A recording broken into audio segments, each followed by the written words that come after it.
Cold War sa simpleng paliwanag. Welcome back to my channel, class. Ako muli si Professor Ipaliwanag ng University of Life at sa episode na ito, pag-uusapan natin ang Cold War sa simpleng paliwanag. Huwag kayong malito ha. Hindi ito yera na ginanap sa loob ng refrigerator. Hindi rin ito awayan habang naka-on ang aircon sa pinakamalamig na setting. Ang cold dito ay ibig sabihin malamig ang relasyon pero mainit ang tensyon. Tumutok dito sa The Taglish Explainer. Ang topic na ito ay mula kay Jeremy Juar. Salamat sa suggestion mo. Pagkatapos ng World War II noong 1945, dalawang napakalakas na bansa ang naiwan sa ibabaw ng mundo. Ang una ay ang United States o USA. Ang pangalawa naman ay ang Soviet Union o USSR. Pareho silang gustong maging pinakamakapangyarihan sa mundo. Ang problema, magkaiba ang kanilang paniniwala. Ang USA ay naniniwala sa kapitalism, kung saan maraming pribadong negosyo at malayang kalakalan. Samantalang ang USSR ay naniniwala sa communism, kung saan mas kontrolado ng gobyerno ang ekonomiya at maraming mahahalagang industriya. Kaya imbes na magkasundo, nagsimula silang magpaligsahan sa halos lahat ng bagay. Ang tanong ng marami, Professor, bakit Cold War ang pangalan?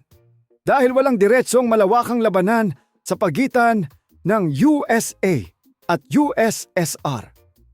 Hindi sila nagdeklara ng giyera sa isa't isa. Walang eksenang nagkaharap ang dalawang hukbo sa isang malaking battlefield. Pero huwag isipin na tahimik lang sila. Aba, kabaligtaran! Pareho silang nagpapalakasan ng armas. Nagpapadala ng mga espya. Nagpapaligsahan sa teknolohiya at sumusuporta sa iba't ibang bansa para lumakas ang kanilang impluensya. Para silang dalawang kapitbahay na parehong bumili ng pinakamalaking speaker. Walang nag-aaway ng harapan, pero parehong nagpaparinig ng malakas na karaoke.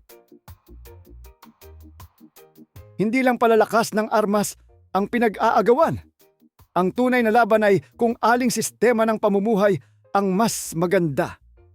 Gusto ng USA na mas maraming bansang sumunod sa kapitalism. Gusto naman ng USSR na mas maraming bansang maging communist. Kaya bawat bansang bagong nagiging independent ay parang bagong estudyante sa classroom. Parehong nililigawan ng dalawang grupo. Dito ka sa amin may tulong, sabi ng isa. Mas maganda rito, sabi naman ng kabila.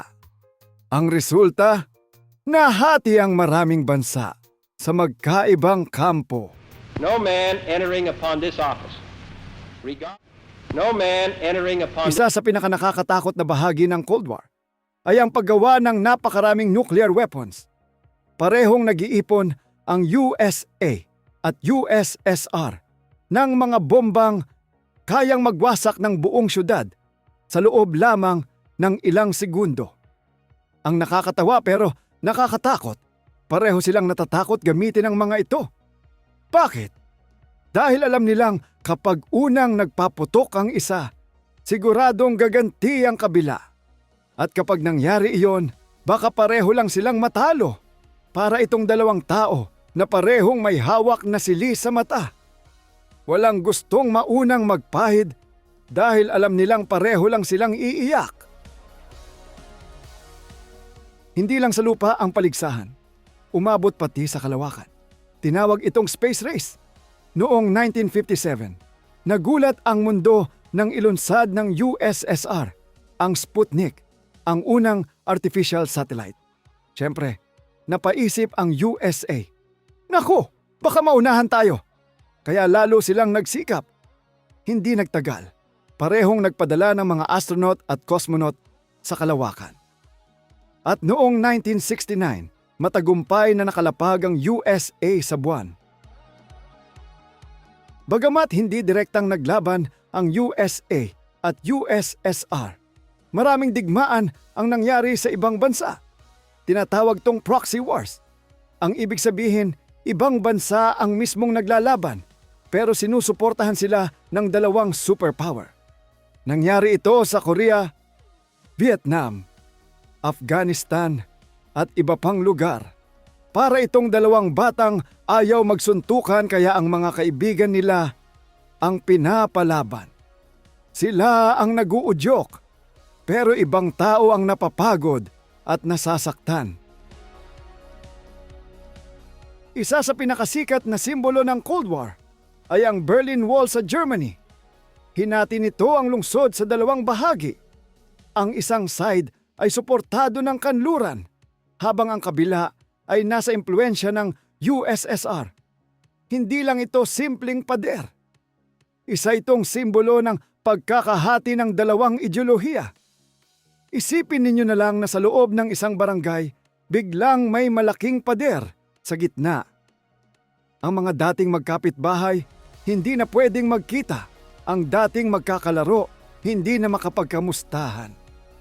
Ganito kalaki ang epekto ng Cold War sa buhay ng ordinaryong tao. Habang tumatagal, lumalaki ang gastusin ng USSR sa armas at iba't ibang proyekto. Unti-unti ring humina ang kanilang ekonomiya. Noong dekada 1980, nagsimula ang mga pagbabago sa pamumuno ng Soviet Union. Mas naging bukas sila sa reforma at pakikipag-usap sa ibang bansa. Noong 1989, bumagsak ang Berlin Wall na naging simbolo ng pagtatapos ng matinding paghihiwalay. At noong 1991, tuluyang nabuwag ang Soviet Union. Doon opisyal na natapos ang Cold War. Kaya class, ano ang natutunan natin?